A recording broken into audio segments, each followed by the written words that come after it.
Assalamualaikum warahmatullahi wabarakatuh. Perkenalkan, nama saya Siti Anissa Isnanadia dari Prodi Pendidikan Bahasa Inggris Universitas Islam Jember. Di sini saya akan menjelaskan sedikit tentang bagaimana Pancasila menjadi sistem etika. Menelusuri konsep dan urgensi Pancasila sebagai sistem etika. 1. Konsep Pancasila sebagai sistem etika. A. Pengertian etika. Istilah etika berasal dari bahasa Yunani yaitu ethos, yang artinya tempat tinggal yang biasa, bisa juga disebut sebagai padang rumput, kandang, kebiasaan, adat, watak, perasaan, sikap, dan cara berpikir. Secara etimologis, etika berarti ilmu tentang segala sesuatu yang biasa dilakukan atau ilmu tentang adat kebiasaan. B. Membahas tentang aliran-aliran etika. Apa saja sih aliran-aliran etika tersebut? Di sini ada 3, yaitu etika keutamaan, etika teologis, dan etika deontologis.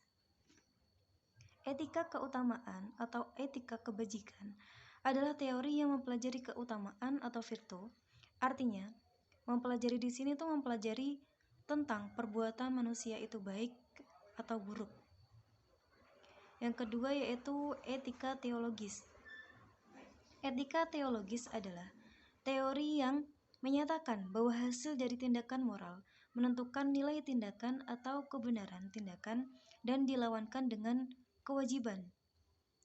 Seseorang yang mungkin berniat sangat baik atau mengikuti asas-asas moral yang tertinggi, akan tetapi hasil tindakan moral itu berbahaya atau jelek, maka tindakan tersebut dinilai secara moral sebagai tindakan yang tidak etis atau tindakan yang buruk.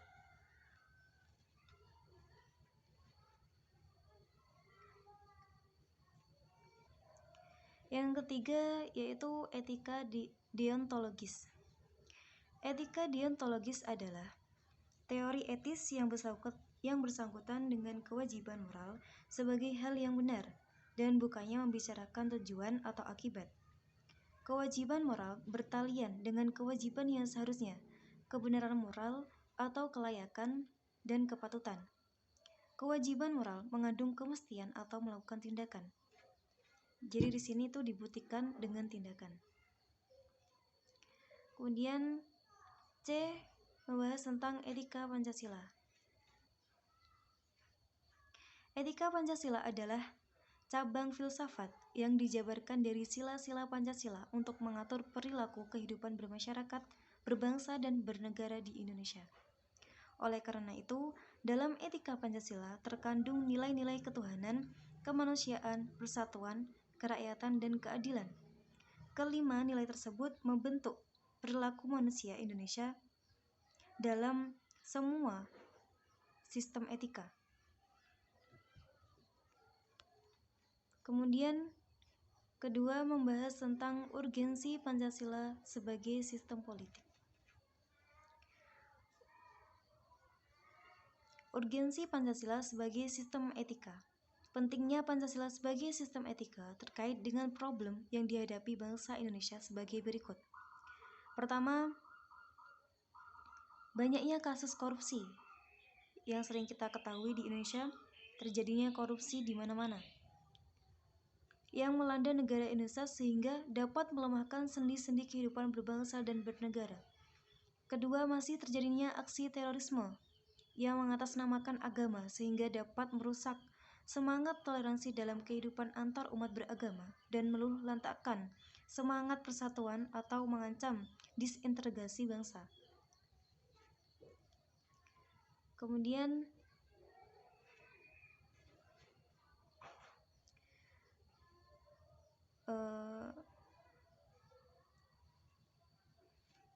yang ketiga, di sini masih terjadinya pelanggaran hak asasi manusia atau HAM dalam kehidupan bernegara. Keempat, kesenjangan antara kelompok masyarakat kaya dan miskin masih menandai kehidupan masyarakat Indonesia. Kelima,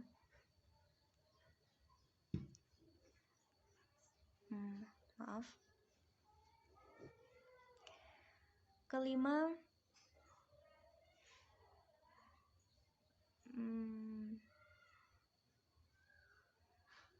sedikit tidak jelas ya.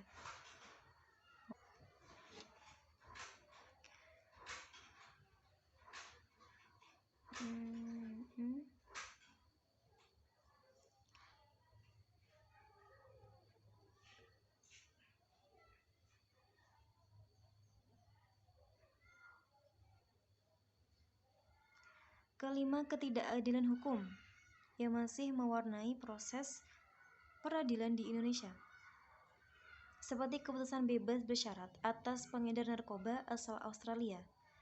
Keenam, banyaknya orang kaya yang tidak bersedia membayar pajak dengan benar, seperti kasus penggelapan pajak oleh perusahaan. Kemudian, menanya alasan diperlukannya Pancasila sebagai sistem etika. Kenapa sih Pancasila itu perlu sebagai sistem etika? Yang pertama yaitu dekandensi moral yang melanda kehidupan masyarakat, terutama generasi muda, sehingga membahayakan kelangsungan hidup bernegara. Generasi muda yang tidak mendapat pendidikan karakter yang memadai dihadapkan pada pluralitas nilai yang melanda Indonesia sebagai akibat globalisasi, sehingga mereka kehilangan arah.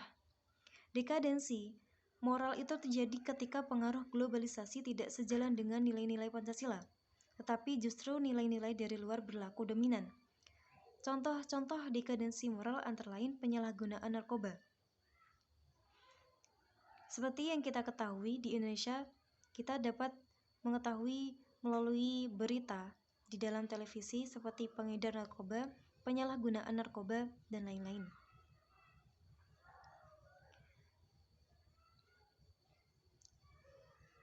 Contoh yang lain seperti kebebasan tanpa batas dan rendahnya rasa hormat kepada orang tua, atau bisa disebut durhaka, menipisnya rasa kejujuran, tawuran di kalangan para pelajar.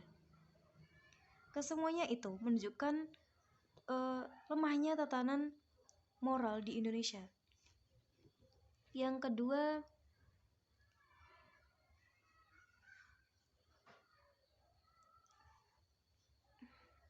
yaitu korupsi. Korupsi akan bersihmaharajalela karena para penyelenggara negara tidak memiliki rambu-rambu normatif dalam menjalankan tugasnya. Para penyelenggara negara tidak dapat membedakan batasan yang boleh dan tidak, pantas dan tidak, baik dan buruk. Pancasila sebagai sistem etika terkait dengan pemahaman atas kriteria baik dan buruk seperti menjelaskan bahwa baik dan buruk merupakan dua hal yang terpisah. Namun baik dan buruk itu eksis dalam kehidupan manusia, maksudnya godaan untuk melakukan perbuatan baik dan buruk tersebut. Ketiga, kurangnya rasa perlu berkontribusi dalam pembangunan melalui pembayaran pajak. Hal tersebut terlihat dari kepatuhan pajak yang masih rendah, seperti pembayaran pajak jalan.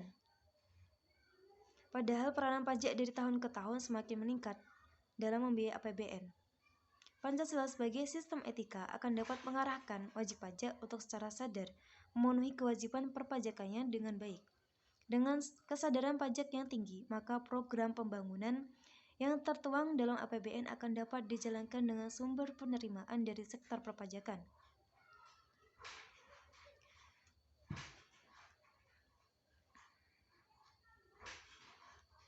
Kemudian yang keempat,